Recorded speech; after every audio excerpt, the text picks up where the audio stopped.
Hello everyone, this is a very quick tutorial on how to loop a video clip inside Davinci Resolve.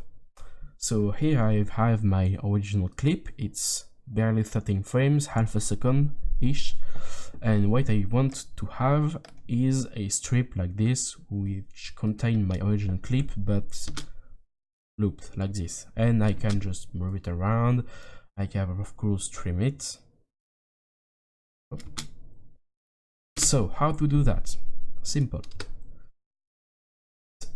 So now I go to the effects library, and in the effects category I will drag a fusion composition inside my timeline.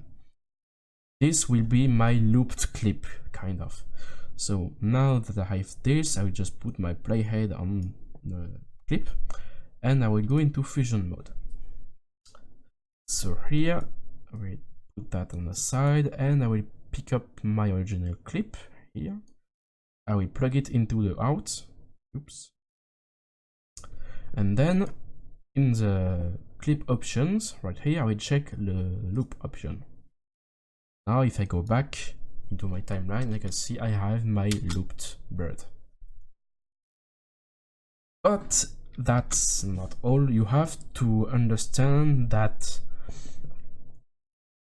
right here you have a global in and out option.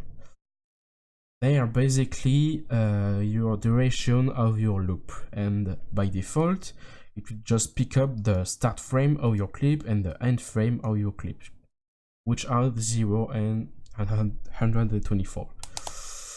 But if you ever retime your clip, it will change, but it will keep your previous end frame, so you have to manually adjust right here.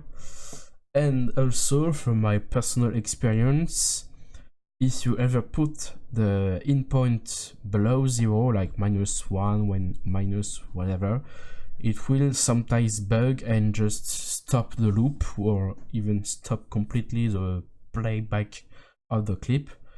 So if you want to retime this, just retime by the end, don't touch the start point. And that's it. Have a good day.